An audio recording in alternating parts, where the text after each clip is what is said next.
Bienvenue sur Lumière Noire. Aujourd'hui, je vous partage l'histoire bouleversante d'Halimé Fatou, une Africaine sans papier en France.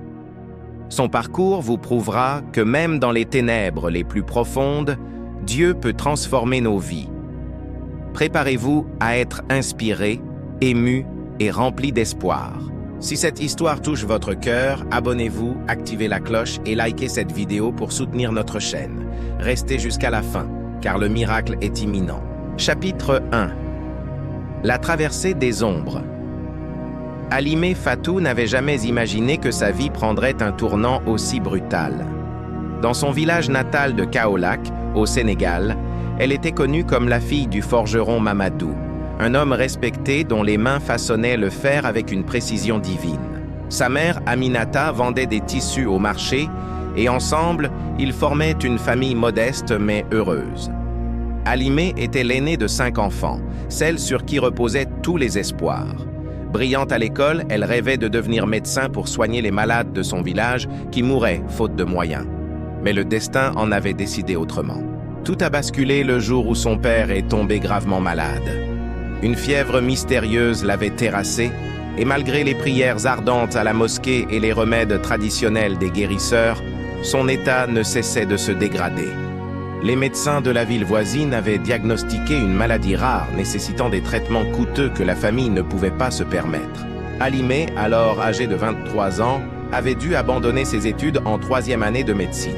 Les frais universitaires étaient déjà un fardeau et maintenant, chaque franc CFA devait servir à maintenir son père en vie. Les mois passèrent et la situation financière devint catastrophique. Sa mère vendait ses bijoux, ses plus beaux pagnes, tout ce qui avait de la valeur. Ses frères et sœurs durent de quitter l'école pour travailler dans les champs ou vendre des cacahuètes au bord des routes poussiéreuses. Halimé, de son côté, enchaînait les petits boulots. Vendeuse au marché le matin, aide ménagère l'après-midi, et parfois, elle cousait des vêtements jusqu'à tard dans la nuit. Mais malgré tous leurs efforts, les dettes s'accumulaient comme des nuages d'orage au-dessus de leur tête.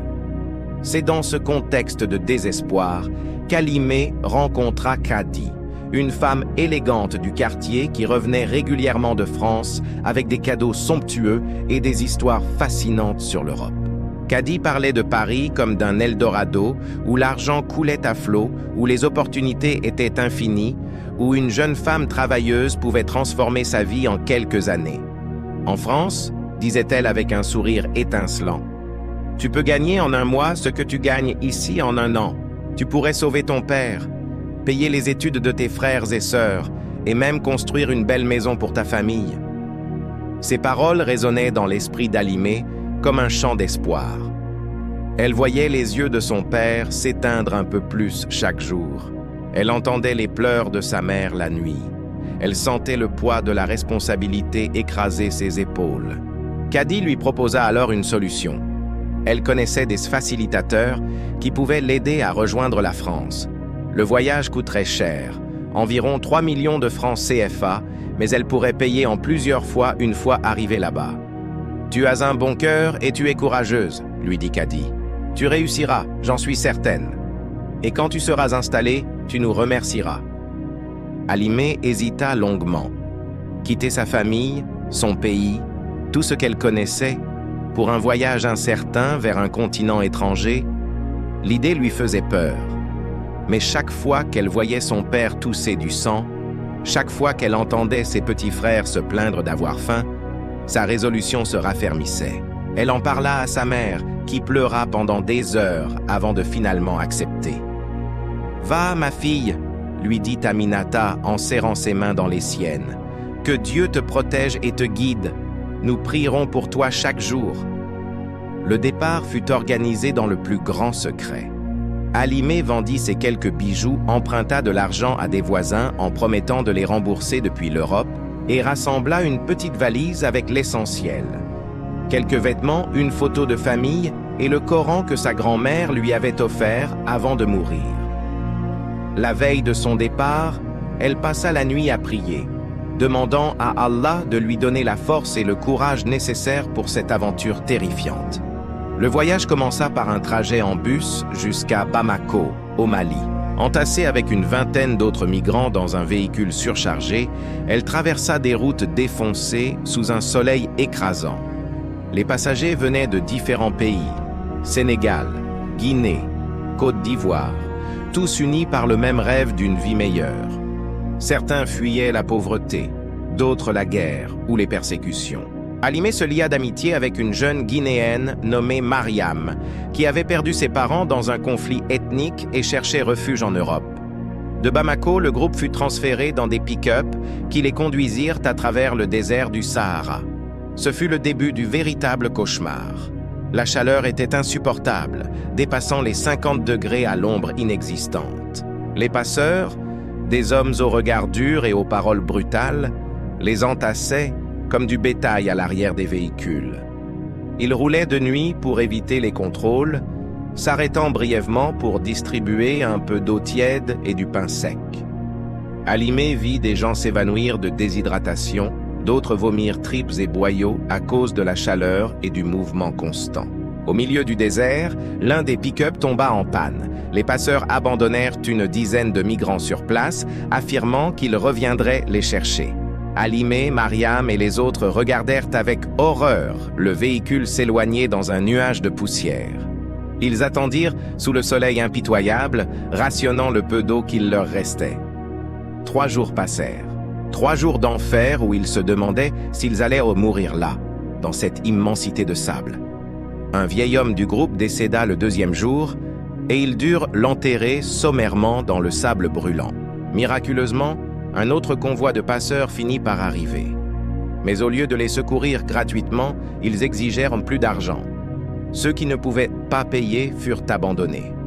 Halimé donna ses dernières économies, tremblant à l'idée d'être laissée pour compte.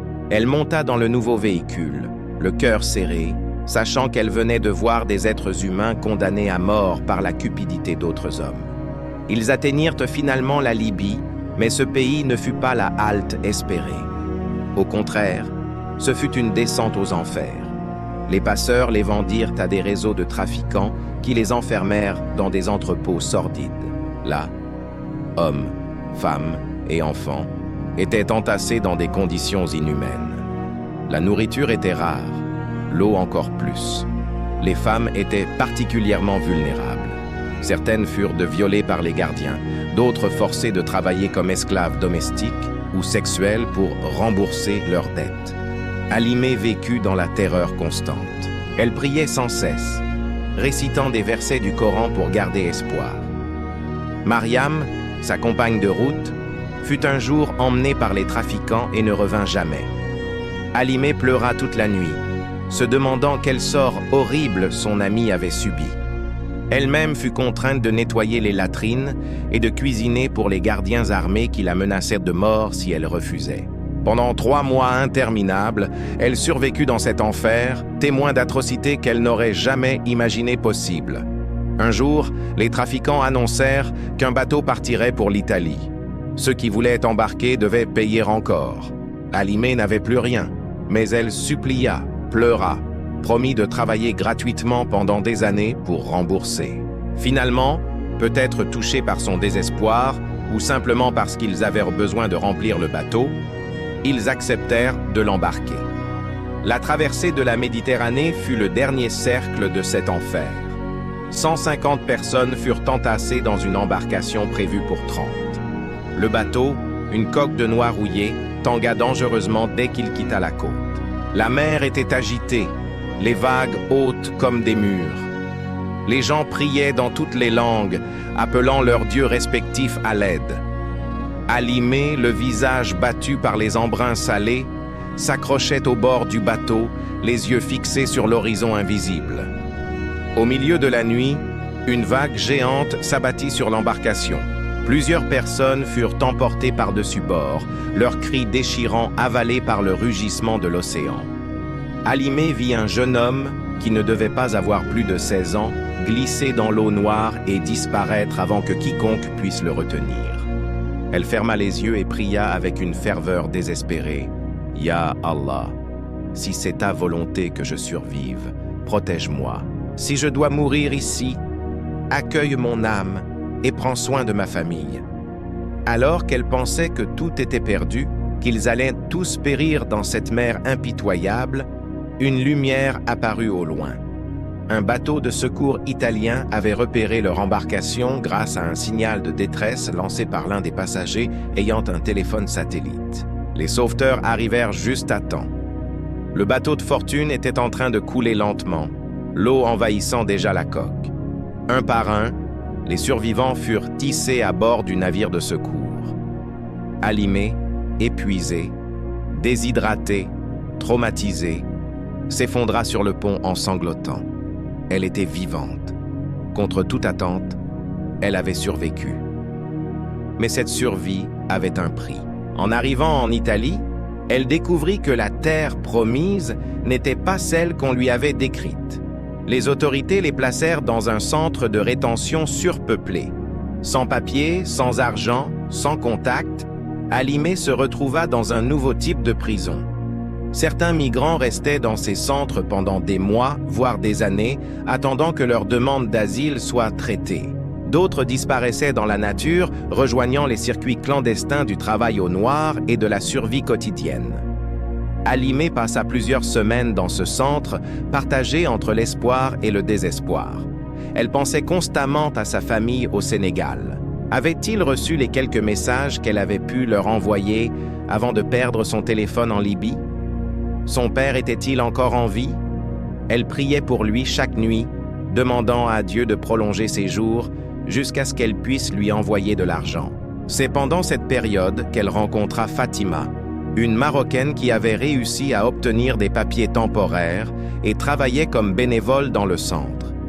Fatima prit Alimée sous son aile, lui enseignant quelques mots d'italien et de français, lui expliquant comment fonctionnait le système européen. « Le chemin sera long et difficile, » lui dit-elle, « mais tu dois garder espoir. Beaucoup ont réussi avant toi. Tu es forte, je le vois dans tes yeux. » Avec l'aide de Fatima, Alimée quitta finalement le centre et prit la route vers la France. Elle avait entendu dire que là-bas, la communauté africaine était plus forte, les opportunités plus nombreuses. Elle voyagea clandestinement en train, se cachant dans les toilettes quand les contrôleurs passaient, dormant dans les gares, mangeant les restes trouvés dans les poubelles. À plusieurs reprises, elle faillit être arrêtée par la police. Mais à chaque fois, la providence ou la chance lui permit d'échapper au contrôle. Quand elle arriva enfin à Paris, la ville lumière lui apparut comme un mélange de beauté écrasante et d'indifférence glaciale. Les grands boulevards, les monuments majestueux, les vitrines étincelantes, tout cela contrastait violemment avec sa situation.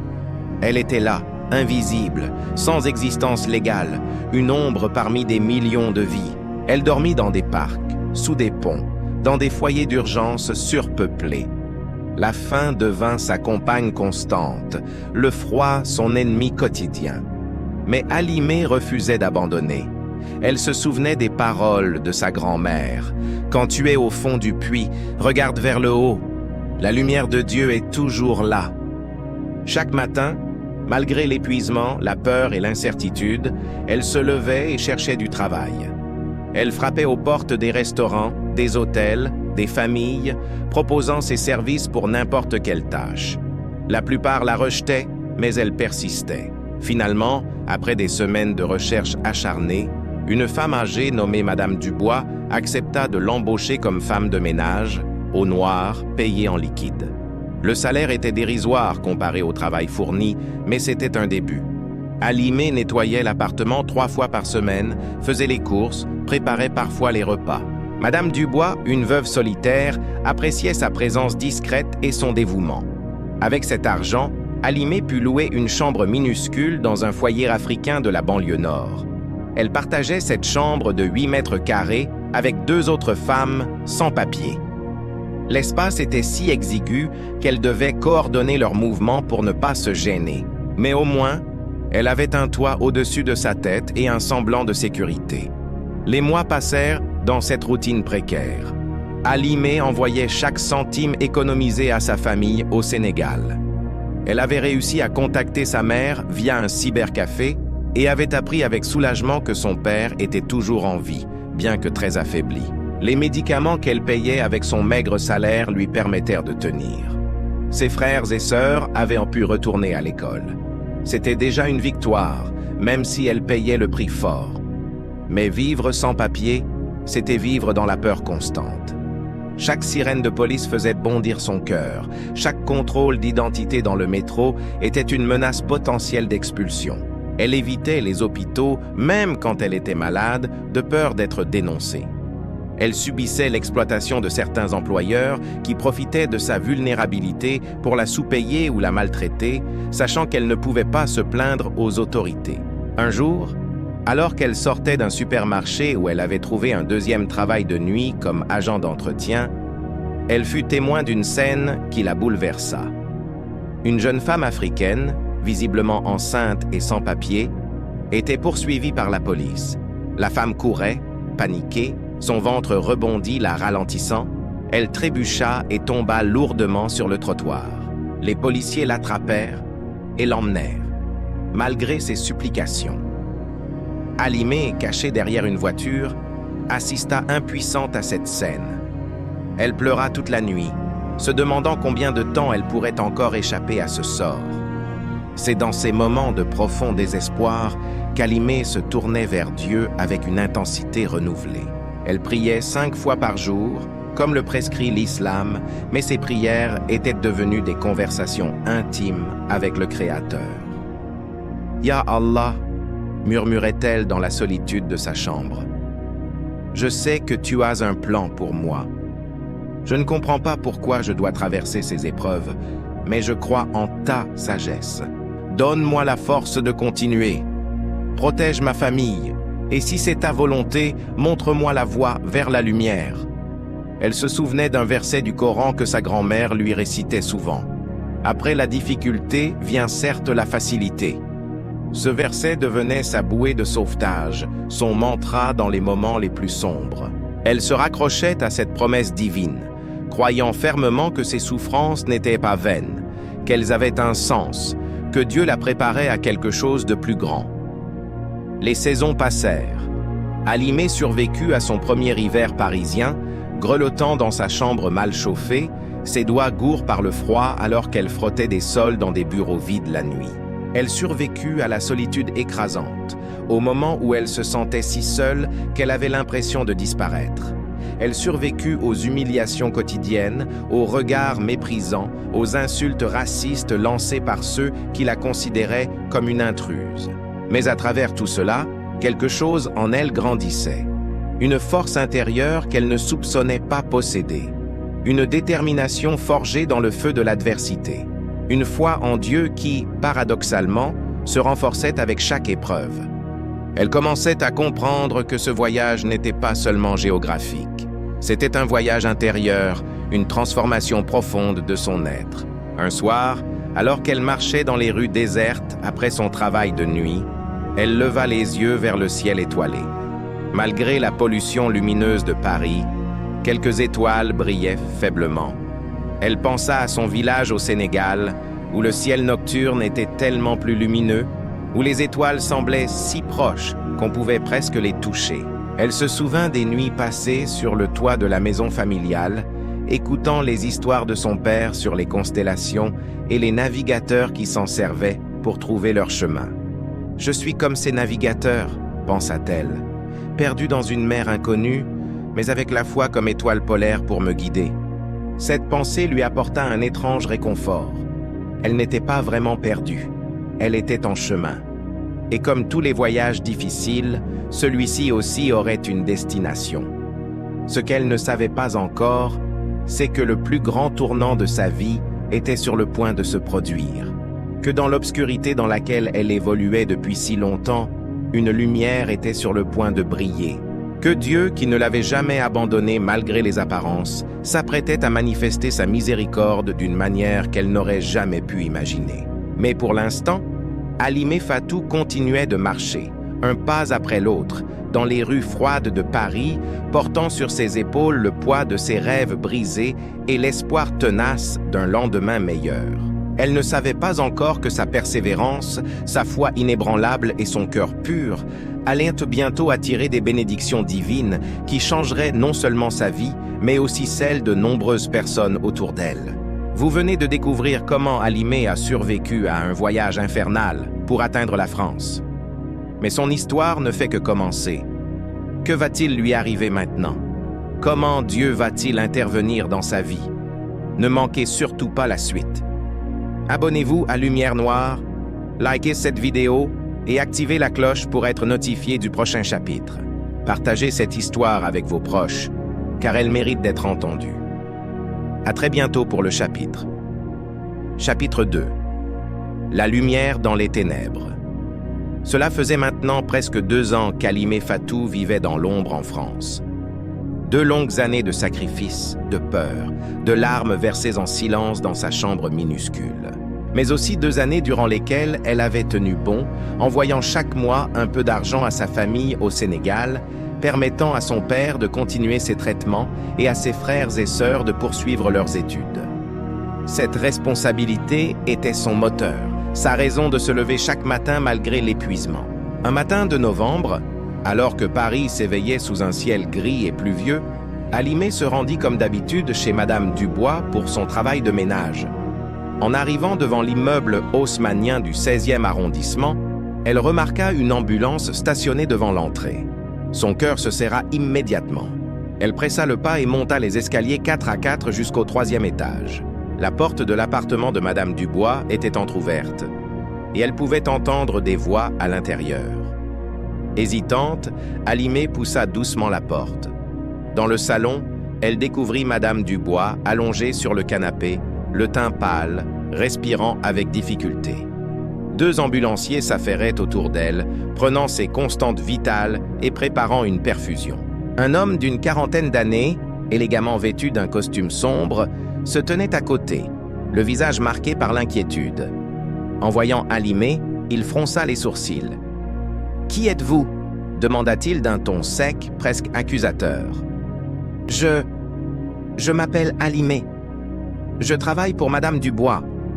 Je fais son ménage. » répondit-elle d'une voix tremblante, intimidée par le regard scrutateur de l'homme. « Ah, c'est vous » dit-il en l'observant de la tête aux pieds. « Je suis Julien Moreau, le neveu de ma tante. Elle m'a parlé de vous, mais c'est la première fois que je vous rencontre. » Avant qu'Halimé ne puisse répondre, Madame Dubois, malgré sa faiblesse, tendit une main tremblante vers elle.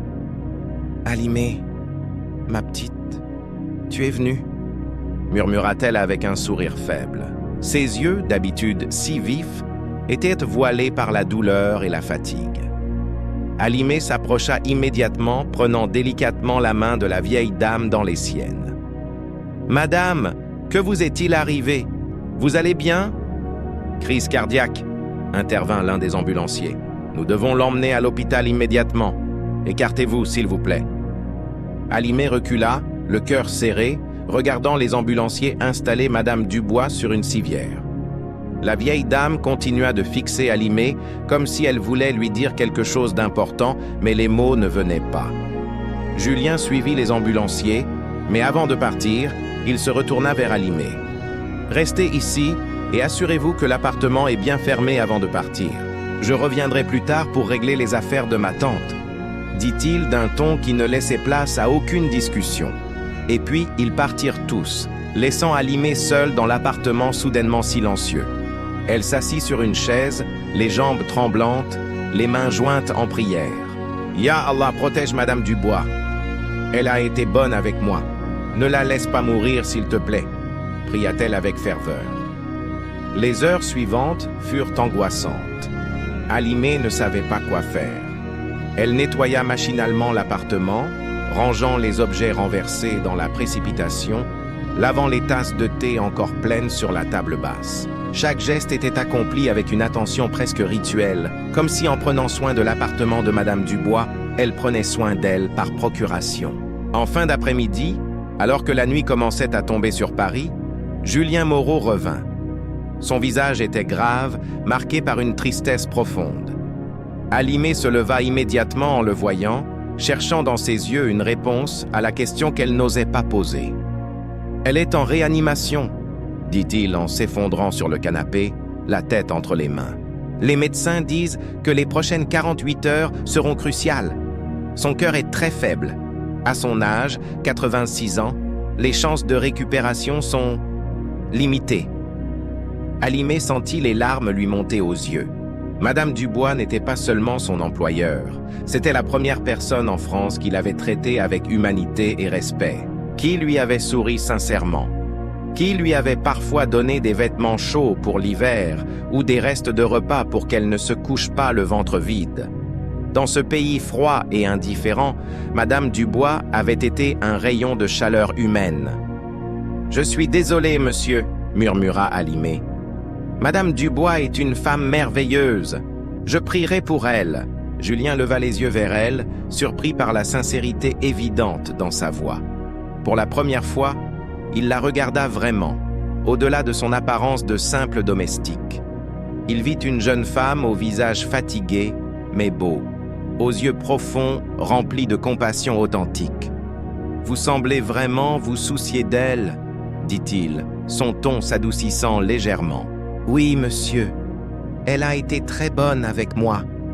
Dans un moment difficile de ma vie, elle m'a donné une chance. Je lui serai toujours reconnaissante. » Un silence s'installa entre eux, un silence chargé d'émotions non dites. Puis Julien soupira profondément et se leva. « Écoutez, je ne sais pas combien de temps ma tante restera à l'hôpital. Si elle ne s'en sort pas, je devrais m'occuper de ses affaires, vider l'appartement, tout ce genre de choses. En attendant, je suppose que vous n'avez plus de travail ici. » Le cœur d'Alimé se serra. Perdre ce travail signifiait perdre sa principale source de revenus. Comment allait-elle payer son loyer? Comment allait-elle envoyer de l'argent à sa famille? La panique commença à monter en elle, mais elle essaya de rester calme. « Je comprends, monsieur, mais puis-je venir rendre visite à Madame Dubois à l'hôpital? Juste pour la voir, même quelques minutes ?» Julien hésita. « Je ne sais pas si c'est une bonne idée. Elle est en réanimation. Les visites sont très limitées. Et puis... » Il s'interrompit, semblant chercher ses mots. « Et puis vous n'êtes pas de la famille ?»« S'il vous plaît, monsieur, » insista Alimé, sa voix se brisant légèrement. « Elle est seule. Vous m'avez dit qu'elle n'a pas d'autres proches à part vous. Peut-être que ma présence, ma voix, mes prières, peut-être que cela pourrait l'aider. On dit que les patients en réanimation entendent parfois ce qui se passe autour d'eux. » Quelque chose dans la détermination et la sincérité d'Alimé toucha Julien. Il soupira encore et hocha la tête. « D'accord. Je vais à l'hôpital demain matin. Vous pouvez m'accompagner, mais je ne promets rien. Les médecins décideront si vous pouvez la voir. » Le lendemain, Alimé se prépara avec un soin particulier. Elle mit son plus beau foulard, celui que sa mère lui avait offert avant son départ du Sénégal, brodé de motifs dorés symbolisant la protection et la bénédiction. Elle emporta également son petit Coran, celui de sa grand-mère, pensant qu'elle pourrait réciter quelques versets pour Madame Dubois. Julien passa la chercher à l'adresse qu'elle lui avait donnée. Quand il vit le bâtiment délabré où elle vivait, le quartier défavorisé, la réalité de sa situation lui apparut plus clairement. Pendant le trajet en voiture vers l'hôpital, il lui posa des questions sur sa vie, d'abord par politesse, puis avec un intérêt croissant. Alimé, d'abord réticente, finit par s'ouvrir un peu. Elle lui parla de son père malade, de sa famille qu'elle soutenait, des sacrifices qu'elle avait faits pour venir ici. Elle ne mentionna pas les détails les plus sombres de son voyage, ni sa situation de sans-papier. Mais Julien, homme intelligent et observateur, comprit entre les lignes. Il ne fit aucun commentaire, se contentant d'écouter attentivement.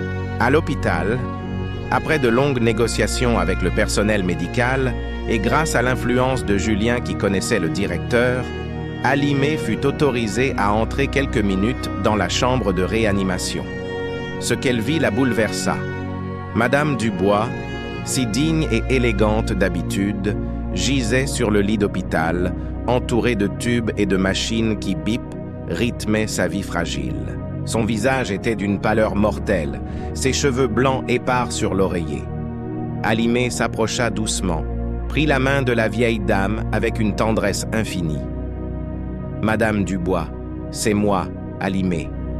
Je suis venu vous voir. Vous devez vous battre, vous devez revenir. Il y a encore tant de belles choses à vivre. » Sa voix se brisa et les larmes commencèrent à couler sur ses joues. Elle sortit alors son Coran et d'une voix douce mais ferme, commença à réciter la sourate Al-Fatiha, la première sourate du Coran, celle que les musulmans récitent pour demander la guidance et la guérison.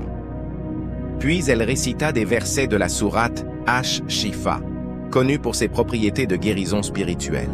Les mots arabes emplirent la chambre d'hôpital stérile d'une beauté mystique, d'une paix palpable.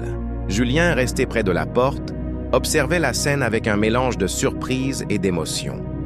Il n'était pas croyant, avait depuis longtemps abandonné la foi catholique de son enfance, mais il y avait quelque chose dans la dévotion d'Alimé, dans la pureté de sa prière, qui le touchait profondément. Il vit qu'elle n'était pas en train de faire une simple formalité. Elle priait avec tout son être, avec une foi absolue que ses prières seraient entendues. Quand Alimé termina, elle se pencha et embrassa doucement le front de Madame Dubois. « Que Dieu vous protège et vous guérisse, Madame. Je reviendrai prier pour vous chaque jour, » murmura-t-elle. À ce moment précis, quelque chose d'extraordinaire se produisit. Les doigts de Madame Dubois, qui était immobile depuis son admission, bougèrent légèrement, serrant faiblement la main d'Alimé. L'infirmière présente dans la chambre écarquilla les yeux, vérifia immédiatement les moniteurs. « Son rythme cardiaque s'améliore, » dit-elle avec surprise. « C'est inhabituel. Ses constantes étaient stables mais critiques depuis hier, et là, elles remontent. » Julien s'approcha rapidement, regardant les écrans avec incrédulité. Était-ce une coïncidence? Un simple hasard médical? Ou y avait-il quelque chose de plus, quelque chose qu'il ne comprenait pas, mais qu'il ne pouvait nier? Au cours des jours suivants, l'état de Madame Dubois continua de s'améliorer de manière que les médecins qualifièrent de remarquable pour une patiente de son âge. Alimé venait chaque jour à l'hôpital, tôt le matin avant d'aller à ses autres travaux. Elle s'asseyait au chevet de la vieille dame, récitait des prières, lui parlait doucement, lui racontait des histoires de son village au Sénégal, des souvenirs heureux qui, espérait-elle, atteindraient quelque part dans le subconscient de Madame Dubois et l'encourageraient à revenir. Julien, qui venait également quotidiennement, commença à apprécier la présence d'Alimé. Il parlait de plus en plus, partageant parfois un café à la cafétéria de l'hôpital. Il découvrait en elle une intelligence vive, une sagesse forgée dans l'adversité, une perspective sur la vie qui le forçait à remettre en question ses propres priorités. Lui, avocat prospère, vivant dans un bel appartement, conduisant une voiture de luxe, se rendait compte qu'il était passé à côté de quelque chose d'essentiel. Alimé, malgré sa pauvreté matérielle, possédait une richesse spirituelle qu'il avait perdue depuis longtemps. « Comment fais-tu pour garder la foi ?» lui demanda-t-il un jour, alors qu'ils attendèrent dans le couloir. « Après tout ce que tu as vécu, après toutes les épreuves, comment peux-tu encore croire en Dieu ?» Alimé le regarda avec des yeux emplis d'une certitude tranquille. « C'est précisément à cause de tout ce que j'ai vécu que je crois, monsieur Julien. Sans ma foi, je ne serais jamais arrivé jusqu'ici. J'aurais abandonné 100 fois. Mais je sais, au plus profond de mon cœur, que Dieu ne m'a jamais abandonné. Même dans les moments les plus sombres, il était là, me donnant la force de faire un pas de plus, de respirer un souffle de plus. Chaque épreuve m'a rendu plus forte, plus proche de lui. Et je sais qu'il a un plan pour moi, même si je ne le comprends pas encore complètement. » Ces paroles résonnèrent en Julien longtemps après leur conversation. Cette nuit-là, seul dans son appartement, il se surprit à penser à Dieu pour la première fois depuis des années. Pas le Dieu dogmatique et distant qu'on lui avait enseigné enfant, mais un Dieu personnel, présent, aimant, tel que celui en qui croyait Alimé. 2 semaines après son admission, Madame Dubois ouvrit enfin les yeux. La première personne qu'elle vit fut Alimé, assise à son chevet, récitant ses prières matinales. « Alimé, ma petite, » murmura-t-elle d'une voix faible mais claire. « Tu es restée... Tu as prié pour moi. » Alimé éclata en sanglots de joie et de soulagement. « Madame, vous êtes revenue, Dieu soit loué, vous êtes revenue. » Les médecins furent stupéfaits par la récupération de Madame Dubois. Son cardiologue parla de miracle médical, de volonté de vivre exceptionnelle. Mais Madame Dubois, elle, savait. Elle dit à Julien quand il vint la voir, « C'est cette jeune femme, ses prières, sa présence, son amour pur. C'est ça qui m'a ramené. J'étais dans un endroit sombre, et sa voix était comme une lumière qui me guidait. Julien, tu dois l'aider. Promets-moi que tu l'aideras. » Julien promit, et cette promesse allait changer le cours de 2 vies. Quand Madame Dubois sortit finalement de l'hôpital, encore fragile mais en voie de guérison, elle insista pour qu'Alimé vienne vivre chez elle. « Tu as besoin d'un endroit décent où habiter, et moi j'ai besoin de quelqu'un en qui j'ai confiance pour m'aider pendant ma convalescence. C'est parfait !» déclara-t-elle d'un ton qui n'admettait aucune discussion. Alimé hésita d'abord, craignant d'être un fardeau, mais Madame Dubois et Julien insistèrent. Elle emménagea donc dans la petite chambre de bonne au 6e étage de l'immeuble, une pièce simple mais infiniment plus confortable que le taudis qu'elle occupait auparavant. Pour la première fois depuis son arrivée en France, elle avait un vrai lit, de l'eau chaude à volonté, et surtout, elle se sentait en sécurité. Mais le plus grand changement était encore à venir.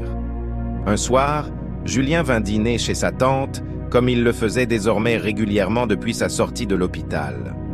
Alimé avait préparé un repas sénégalais, un tiboudienne délicieux qui embauma tout l'appartement. Pendant le repas, Julien prit une grande inspiration et dit « Alimé, j'ai réfléchi à ta situation. Je sais que tu n'as pas de papier. Ne t'inquiète pas, » ajouta-t-il rapidement en voyant la panique dans ses yeux. « Je ne vais pas te dénoncer. Au contraire, je veux t'aider. Je suis avocat spécialisé en droit des étrangers. Je peux t'aider à régulariser ta situation. Ça prendra du temps, il y aura des démarches compliquées, mais je crois que nous avons une chance. Ton cas est particulier. Tu as des liens en France maintenant, tu travailles, tu subviens aux besoins de ta famille. Et surtout, ma tante est prête à témoigner que tu es indispensable à son bien-être. » Alimé resta bouche bée, les larmes coulant silencieusement sur ses joues. Était-ce réel? Après tant d'années dans l'ombre, dans la peur constante, quelqu'un lui offrait enfin une porte vers la lumière. « Je ne sais pas quoi dire, » balbutia-t-elle. « Pourquoi feriez-vous cela pour moi? Je ne peux pas vous payer, je n'ai presque rien. »« Tu ne me dois rien, » répondit Julien avec un sourire sincère. « Disons que tu m'as ouvert les yeux sur beaucoup de choses, sur ce qui compte vraiment dans la vie, sur la foi, l'espoir, la compassion. Tu as sauvé ma tante, pas seulement physiquement, mais aussi spirituellement. Elle est transformée depuis sa maladie, plus heureuse, plus en paix. Et moi aussi, j'ai changé. Considère cela comme ma façon de rendre ce que tu nous as donné. » Les mois qui suivirent furent intenses. Julien monta un dossier solide pour Alimé, collectant tous les documents nécessaires, les preuves de son travail, les témoignages de Madame Dubois et d'autres personnes qu'elle avait aidées. Le processus était long et frustrant, avec des rendez-vous interminables à la préfecture, des formulaires à remplir, des justificatifs à fournir. Mais pendant tout ce temps, Alimé continuait de vivre et de travailler. Elle s'occupait de Madame Dubois avec un dévouement total. Mais elle avait aussi commencé à donner des cours d'alphabétisation bénévole dans un centre communautaire africain. Elle enseignait le français à des migrants nouvellement arrivés, partageant avec eux les astuces qu'elle avait apprises, les encourageant à ne jamais perdre espoir. C'est dans ce centre qu'elle rencontra le père Michel, un prêtre catholique qui travaillait avec les migrants. Malgré leurs différences religieuses, ils développèrent une amitié profonde basée sur leur amour commun de Dieu et leur désir d'aider les autres. Le père Michel lui dit un jour « Alimé, tu es musulmane et je suis chrétien, mais nous servons le même Dieu, un Dieu d'amour, de miséricorde et de justice. Tu es un témoignage vivant de sa bonté. » Ces paroles touchèrent profondément Alimé. Elle réalisa qu'elle n'était plus simplement une victime des circonstances, une migrante désespérée luttant pour survivre. Elle était devenue un instrument de la volonté divine, un canal à travers lequel l'amour de Dieu pouvait se manifester. Un soir, alors qu'elle rentrait du centre communautaire, elle croisa dans la rue une jeune femme africaine qui pleurait, recroquevillée contre un mur. Halimé s'arrêta immédiatement. La jeune femme, qui s'appelait Aïcha, venait d'arriver de Côte d'Ivoire et était complètement perdue, sans argent, sans endroit où dormir. Son histoire rappelait douloureusement à Halimé ses propres débuts en France. Sans hésiter, Halimé emmena Aïcha chez Madame Dubois. La vieille dame, voyant la détresse de la jeune femme, accepta immédiatement de l'héberger temporairement. Julien, informé de la situation, proposa ses services juridiques. Ainsi commença ce qui allait devenir une chaîne de solidarité. Aïcha, une fois sur ses pieds, aida à son tour une autre migrante. Cette dernière en aida une troisième. Et ainsi de suite. Le petit appartement de Madame Dubois devint un havre de paix et d'espoir pour de nombreuses personnes en détresse. La vieille dame, qui avait passé les dernières années de sa vie dans la solitude, se retrouva entourée de vie, de rires, de prières dans différentes langues. Elle disait souvent, les yeux brillants, « Je pensais que ma vie était finie, qu'il ne me restait plus qu'à attendre la mort. Mais Dieu m'a donné une deuxième chance, un nouveau purpose.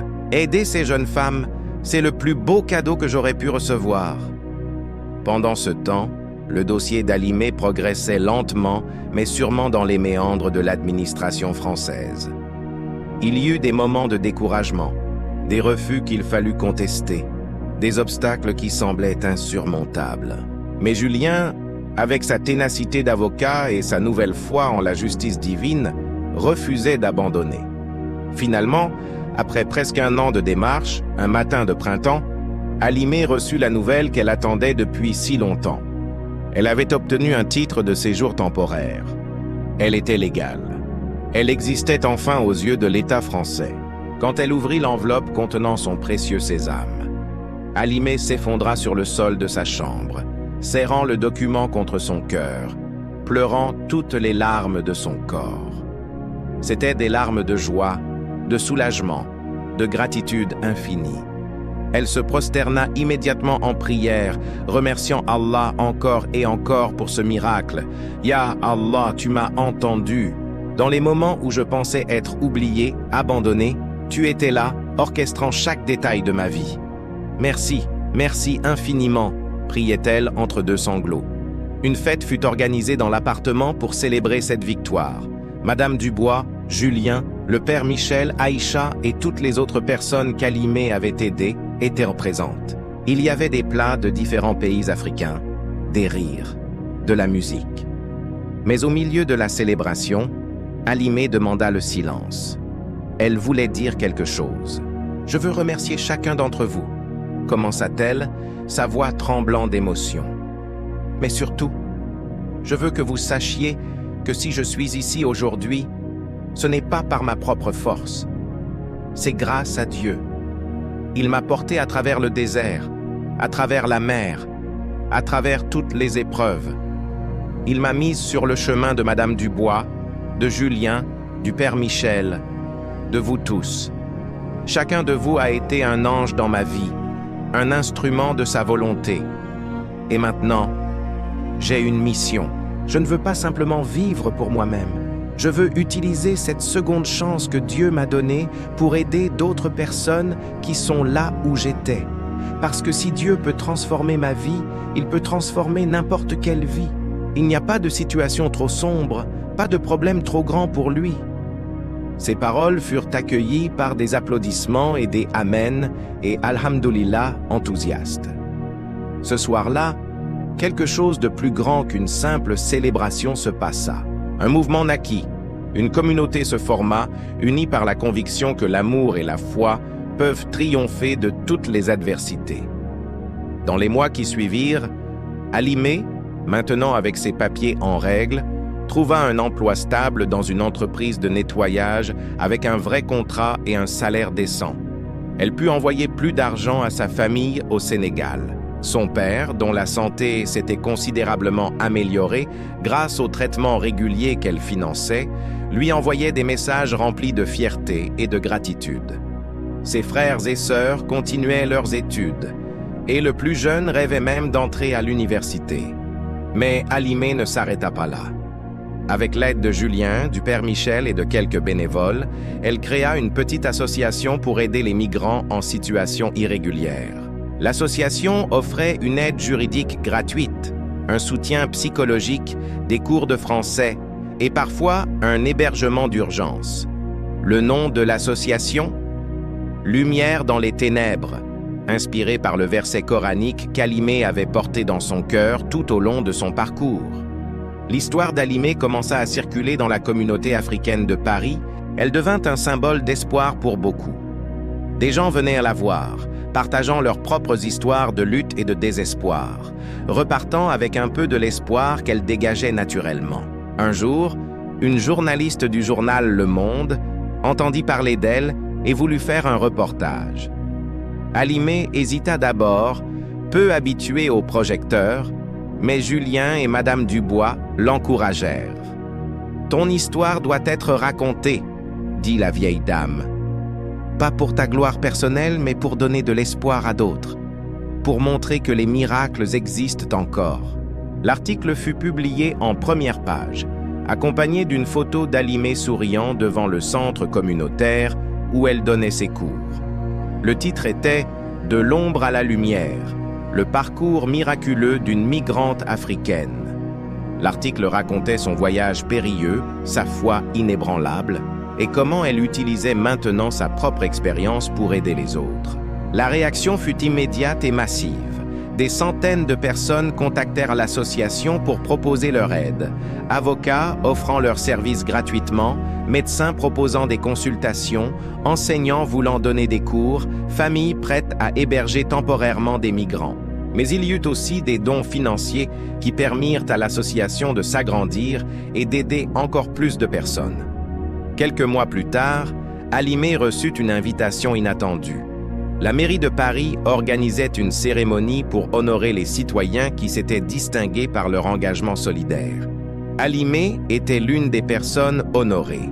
Le jour de la cérémonie, vêtue d'un magnifique boubou traditionnel sénégalais que sa mère lui avait envoyé spécialement pour l'occasion, elle monta sur l'estrade de l'hôtel de ville, le cœur battant. Le maire lui remit une médaille et l'invita à prendre la parole. Halimé s'avança vers le micro, regardant l'audience composée de personnalités politiques, de journalistes et de membres de sa communauté. Elle prit une profonde inspiration et commença. « Monsieur le maire, mesdames et messieurs, je suis profondément honoré par cette reconnaissance. Mais je dois vous dire quelque chose d'important. Cette médaille ne m'appartient pas vraiment. Elle appartient à tous ceux qui m'ont aidé. Madame Dubois, qui m'a donné ma première chance, Julien Moreau, qui s'est battu pour mes papiers, le père Michel, qui m'a accueilli dans son centre, et tant d'essayés continuent autres dont je ne connais même pas les noms, mais qui ont posé des gestes de bonté sur mon chemin. Cette médaille appartient aussi à tous les migrants qui, en ce moment même, luttent dans l'ombre, qui ont peur, qui sont fatigués, qui se demandent si leur combat en vaut la peine. Je veux leur dire, oui, ça vaut la peine. Ne perdez jamais espoir, ne perdez jamais foi. Dieu voit vos larmes, il entend vos prières, et il prépare pour vous un avenir que vous ne pouvez même pas imaginer. Il y a quelques années, j'étais dans le désert du Sahara, mourante de soif, abandonnée, pensant que ma vie se terminerait là. Je ne pouvais pas imaginer qu'un jour, je serais ici, devant vous, dans cette salle magnifique. Mais Dieu avait un plan. Il a toujours un plan. Je ne suis pas venu en France pour fuir mon pays. Je suis venu pour sauver ma famille. Et dans ce processus, j'ai découvert que ma mission était plus grande que je ne le pensais. Ma mission est de montrer que peu importe d'où nous venons, peu importe la couleur de notre peau ou notre religion, nous sommes tous des enfants de Dieu. Et quand nous nous tendons la main les uns aux autres, quand nous choisissons l'amour plutôt que la peur, quand nous choisissons la compassion plutôt que l'indifférence, des miracles se produisent. Alors je vous demande à tous, chacun à votre niveau, de regarder autour de vous. Qui a besoin d'aide? Qui est dans l'ombre et a besoin de lumière? Vous n'avez pas besoin d'être riche ou puissant pour faire une différence. Parfois, un simple sourire, un mot d'encouragement, une main tendue, c'est tout ce qu'il faut pour changer une vie. car c'est exactement ce que Madame Dubois a fait pour moi. Un simple sourire, une simple chance. Et regardez où nous sommes maintenant. Quand elle termina son discours, il y eut un moment de silence, puis toute la salle se leva pour l'applaudir. Des larmes coulaient sur de nombreux visages, y compris celui du maire lui-même. Madame Dubois, assise au premier rang avec Julien, pleurait de fierté. « C'est ma fille », murmurait-elle à qui voulait l'entendre. « C'est ma fille ». Après la cérémonie, alors qu'Alimé serrait des mains et répondait aux questions des journalistes, une femme âgée s'approcha d'elle. C'était une Française d'origine, élégamment vêtue, avec des cheveux argentés et des yeux doux. « Mademoiselle Alimé, dit-elle, votre histoire m'a profondément touchée. Je m'appelle Françoise Lemoine et je dirige une fondation qui soutient l'éducation des jeunes Africains. J'aimerais que nous parlions. Je pense que nous pourrions faire de grandes choses ensemble. » Cette rencontre marqua le début d'un nouveau chapitre dans la vie d'Alimé. La Fondation Lemoine accepta de financer l'expansion de l'association Lumière dans les ténèbres. Avec ses ressources, Alimé put ouvrir un véritable centre d'accueil avec des chambres, une salle de formation, un espace de conseil juridique et psychologique. Le centre devint rapidement un modèle en France pour l'intégration des migrants. Mais Alimé ne s'arrêta pas là. Elle lança également un programme de mentorat où les migrants établis aidaient les nouveaux arrivants. Elle créa des partenariats avec des entreprises pour faciliter l'accès à l'emploi. Elle organisa des événements culturels pour favoriser le dialogue et la compréhension entre les communautés. Son énergie semblait inépuisable, alimentée par une foi et une passion qui inspiraient tous ceux qui la rencontraient. 2 ans après avoir reçu ses papiers, Alimé fit un voyage au Sénégal pour rendre visite à sa famille. C'était la première fois qu'elle rentrait depuis son départ, presque 5 ans auparavant. L'émotion était indescriptible. À l'aéroport de Dakar, sa mère Aminata, son père Mamadou, maintenant en bonne santé grâce au traitement, ses frères et sœurs, des oncles, des tantes, des cousins, des voisins, tout le village semblait être venu l'accueillir. Quand Alimé vit sa mère, elles coururent l'une vers l'autre et s'effondrèrent dans les bras l'une de l'autre, pleurant pendant de longues minutes. « Ma fille, tu es revenue », répétait Aminata encore et encore.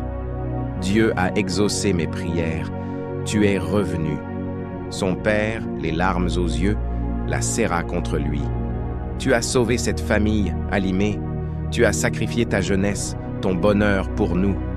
Comment pourrais-je jamais te remercier? »« Papa, » répondit Alimé, « tu n'as rien à me remercier. Tu m'as donné la vie, tu m'as appris les valeurs qui m'ont permis de survivre. C'est moi qui te remercie.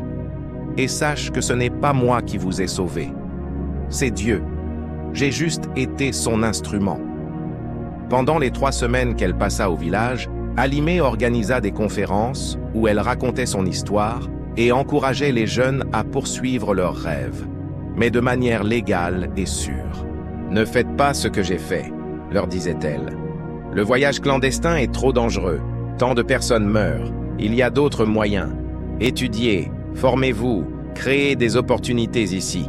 Et si vous devez vraiment partir, faites-le légalement. Je peux vous aider à trouver des programmes, des bourses. » Elle créa également un fonds de bourse pour les jeunes du village qui voulaient poursuivre leurs études. Avec l'argent qu'elle avait économisé et des dons collectés en France, elle finança la construction d'un centre de santé dans le village pour que d'autres familles n'aient pas à souffrir comme la sienne avait souffert, faute de soins médicaux appropriés. Le jour de l'inauguration du centre de santé, tout le village était présent. L'imam local et le chef du village prononcèrent des discours louant Alimé. Mais c'est son père qui prononça les mots les plus touchants. Debout, le dos droit malgré son âge et sa maladie passée, Mamadou dit d'une voix forte: « Ma fille Alimé est partie d'ici comme une graine emportée par le vent. Nous ne savions pas où elle atterrirait, si elle survivrait à la tempête. Mais Allah, dans sa sagesse infinie, l'a plantée dans un sol fertile. Elle a grandi, elle a fleuri, et maintenant elle revient vers nous, non pas comme une simple graine, mais comme un arbre majestueux qui nous offre son ombre et ses fruits. Elle est la preuve vivante que Dieu récompense la foi, la persévérance et le sacrifice. Elle est notre fierté, notre inspiration, notre lumière. Ces paroles résonnèrent profondément dans le cœur d'Halimé. Elle comprit alors pleinement le sens de son parcours. Toutes les souffrances, toutes les épreuves, tous les moments de désespoir, tout avait un sens. Tout faisait partie d'un plan divin pour la transformer, pour la préparer à une mission plus grande qu'elle-même. De retour en France, Halimé continua son œuvre avec une détermination renouvelée. Son histoire avait inspiré tant de personnes que d'autres associations similaires commencèrent à voir le jour dans différentes villes françaises, toutes inspirées par le modèle de « lumière dans les ténèbres ». 3 ans après avoir obtenu ses papiers, Halimé reçut une nouvelle extraordinaire. Elle avait été sélectionnée pour recevoir le prix des droits de l'homme de la République française, l'une des plus hautes distinctions civiles du pays. La cérémonie aurait lieu au palais de l'Élysée, en présence du président de la République. Le jour de la cérémonie, Halimé portait un magnifique boubou blanc brodé de fils d'or, symbole de pureté et de victoire dans la culture sénégalaise. À ses côtés se tenait Madame Dubois, maintenant âgée de 90 ans mais toujours vive, Julien, devenu bien plus qu'un ami, presque un frère, le père Michel et Françoise Lemoine. Sa famille au Sénégal suivait la cérémonie en direct à la télévision, le village entier rassemblé autour d'un écran géant installé sur la place centrale.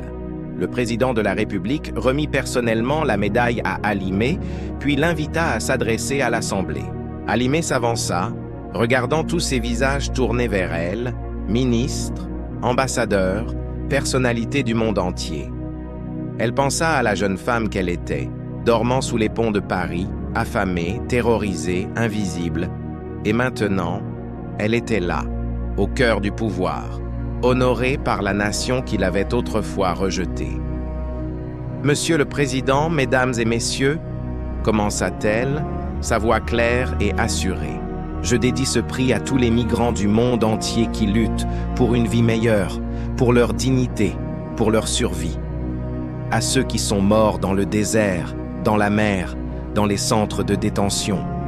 À ceux qui continuent de se battre dans l'ombre, sans papier, sans voix, sans espoir apparent. Je veux que vous sachiez que je ne suis pas une héroïne. Je suis simplement une femme qui a refusé d'abandonner, qui a choisi de croire que Dieu avait un plan, même quand tout semblait perdu.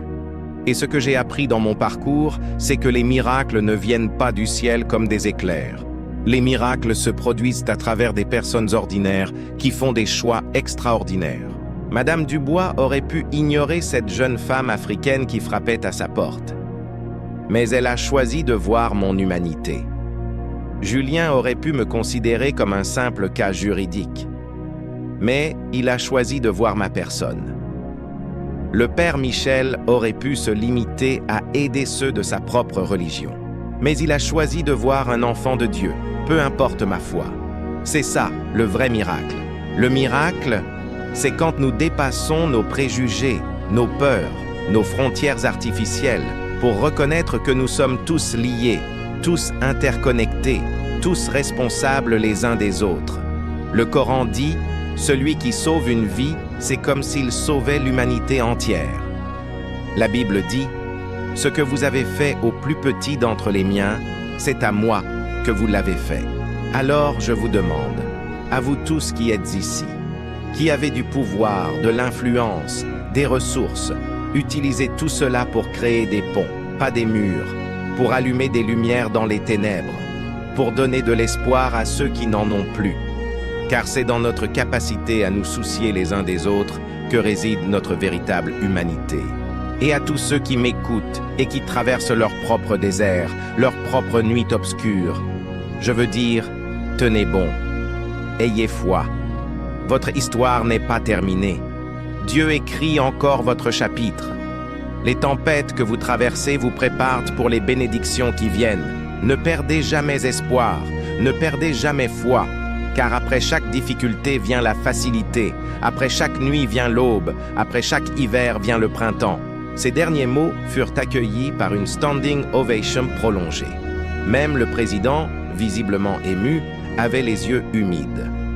Dans le village de Kaolack, au Sénégal, les gens dansaient et chantaient, célébrant leur fille qui avait conquis non pas par la force ou la richesse, mais par l'amour, la foi et la persévérance. Ce soir-là, après toutes les festivités, Halimé rentra dans le petit appartement qu'elle occupait maintenant près du centre, lumière dans les ténèbres.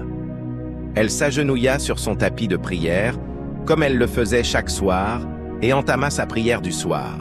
Mais cette fois, ses prières étaient différentes. Ce n'étaient plus des supplications désespérées, des appels à l'aide d'une âme en détresse. C'étaient des prières de gratitude pure, de reconnaissance profonde, d'émerveillement devant la bonté divine. « Ya Allah » murmura-t-elle, « quand j'étais dans le désert, tu étais mon ombre. Quand j'étais dans la mer, tu étais mon radeau. Quand j'étais dans les ténèbres, tu étais ma lumière. Tu ne m'as jamais abandonné. Même quand je ne pouvais pas te voir, tu étais là, orchestrant chaque détail, préparant chaque rencontre, guidant chaque pas. Tu as transformé mes larmes en perles, mes souffrances en force, mes épreuves en bénédiction. Tu as fait de moi un témoignage vivant de ta miséricorde et de ta puissance. Et maintenant, je te le promets. Chaque souffle que je prends chaque jour que tu me donnes, je le consacrerai à servir tes créatures, à être une lumière pour ceux qui sont dans les ténèbres, comme tu as été une lumière pour moi. Hamdoulillah. Gloire à toi. Merci. Merci infiniment.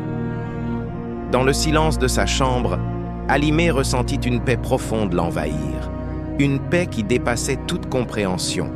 Elle savait, avec une certitude absolue, que sa vie avait un sens, un but, une mission, et que tant qu'elle resterait fidèle à ce chemin que Dieu avait tracé pour elle, tant qu'elle garderait son cœur pur et sa foi intacte, elle continuerait à être un instrument de transformation dans ce monde.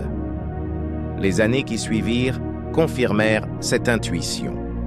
L'association Lumière dans les ténèbres continua de grandir, ouvrant des antennes dans plusieurs villes françaises, puis dans d'autres pays européens. Des milliers de migrants furent aidés, régularisés, formés, intégrés. Des familles furent réunies, des vies furent sauvées. Et tout cela parce qu'une jeune femme sénégalaise avait refusé de perdre espoir, avait gardé sa foi vivante et avait choisi de transformer ses souffrances en compassion pour les autres. Madame Dubois vécut jusqu'à l'âge de 95 ans, entourée d'amour jusqu'à son dernier souffle. Elle mourut paisiblement dans son sommeil, Halimé tenant sa main. Ses derniers mots furent « Merci, ma fille. Tu as donné un sens aux dernières années de ma vie. Nous nous retrouverons dans le paradis de Dieu. » Halimé organisa des funérailles qui honorèrent à la fois la foi catholique de Madame Dubois et les traditions africaines qu'elle avait appris à aimer. Des prières furent récitées en latin, en français et en arabe. C'était un magnifique symbole de l'unité dans la diversité que Madame Dubois avait incarnée. Julien, profondément transformé par son amitié avec Halimé, démissionna de son cabinet d'avocat lucratif pour se consacrer entièrement aux droits des migrants. Il devint l'un des avocats les plus respectés dans ce domaine en France, remportant des cas qui créèrent des précédents juridiques importants. Il se maria avec une femme merveilleuse qui partageait sa passion pour la justice sociale et Halimé fut la marraine de leur premier enfant. Le père Michel et Halimé continuèrent de travailler ensemble, créant des ponts entre les communautés musulmanes et chrétiennes. Ils organisèrent des conférences interreligieuses où ils parlaient de leur amitié comme exemple de ce que l'amour de Dieu pouvait accomplir quand on dépassait les barrières religieuses. « Nous prions le même Dieu », disait-il. Un Dieu d'amour, de paix et de justice. Nos chemins sont différents, mais notre destination est la même. Quant à Halimé, elle ne se maria jamais. Non pas par manque d'opportunités, plusieurs hommes bien lui avaient fait des propositions, mais parce qu'elle sentait que sa mission nécessitait une dévotion totale. « Je suis mariée à ma mission », disait-elle en souriant.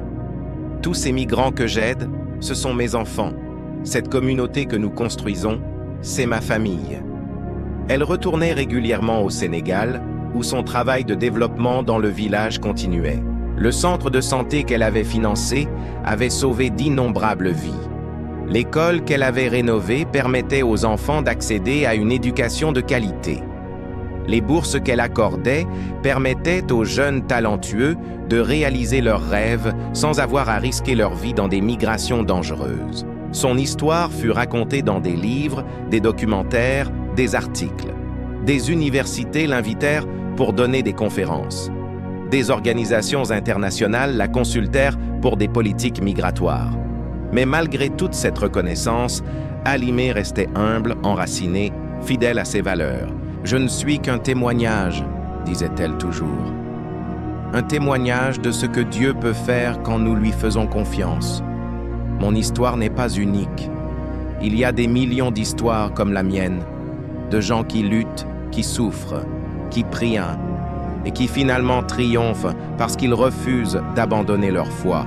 Je veux simplement rappeler au monde que les miracles existent encore, que Dieu est toujours à l'œuvre et que chacun de nous peut être un instrument de sa miséricorde.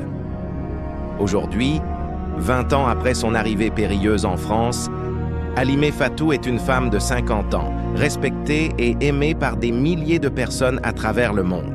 Son visage porte les marques des épreuves qu'elle a traversées. Quelques rides, quelques cheveux gris, mais ses yeux brillent toujours de cette même lumière intérieure, cette foi inébranlable qui l'a portée à travers le désert, la mer et les ténèbres. Elle se tient souvent sur le balcon de son bureau au centre, lumière dans les ténèbres, regardant Paris s'étendre devant elle.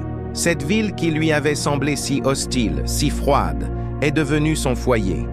Mais son cœur reste partagé entre deux mondes, deux continents, deux réalités.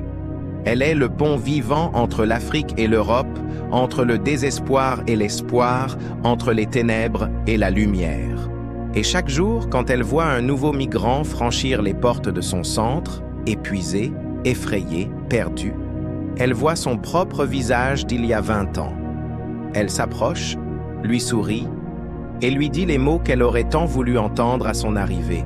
« Bienvenue, tu es en sécurité maintenant, tu n'es plus seul. Et surtout, n'oublie jamais, Dieu ne t'a pas abandonné. Ton histoire ne fait que commencer, car c'est ça, la véritable lumière dans les ténèbres. Ce n'est pas simplement l'absence d'obscurité, c'est la présence de l'espoir. C'est la certitude que peu importe à quel point la nuit est profonde, l'aube finira par se lever.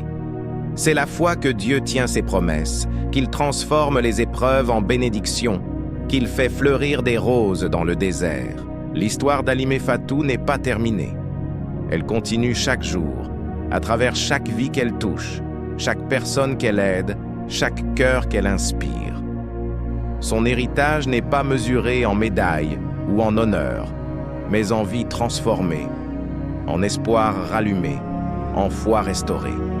Et quelque part, dans les cieux, Dieu sourit sur sa servante fidèle, celle qui, malgré tout, n'a jamais cessé de croire. Celle qui a prouvé que la foi peut déplacer des montagnes, traverser des océans et illuminer les ténèbres les plus profondes. Car l'histoire d'Halimé Fatou est, au fond, l'histoire de nous tous. C'est l'histoire de la condition humaine, nos luttes, nos souffrances, nos doutes. Mais c'est aussi l'histoire de la grâce divine, comment Dieu nous trouve dans nos moments les plus sombres, comment il nous transforme à travers nos épreuves, comment il utilise nos brisures pour créer quelque chose de beau. Et c'est le message qu'Halimé continue de partager avec le monde. Peu importe où vous êtes, peu importe ce que vous traversez, peu importe à quel point la situation semble désespérée, n'abandonnez jamais. Gardez la foi. Continuez de prier. Continuez d'avancer. Car Dieu prépare pour vous un avenir si magnifique que vous ne pouvez même pas l'imaginer. Après la difficulté vient certes la facilité. Après les ténèbres vient toujours la lumière. Voilà l'incroyable conclusion de l'histoire d'Halimé Fatou. Son parcours nous prouve que Dieu peut vraiment transformer nos vies, peu importe les épreuves. Si cette histoire vous a touché, inspiré, donné de l'espoir, abonnez-vous immédiatement à Lumière Noire, likez cette vidéo et partagez-la avec tous ceux qui ont besoin d'entendre que les miracles existent encore. Activez la cloche pour ne manquer aucune de nos prochaines histoires inspirantes. Laissez-nous en commentaire comment cette histoire a touché votre cœur. Ensemble, continuons à répandre l'espoir et la foi. À très bientôt sur Lumière Noire. Réessayez.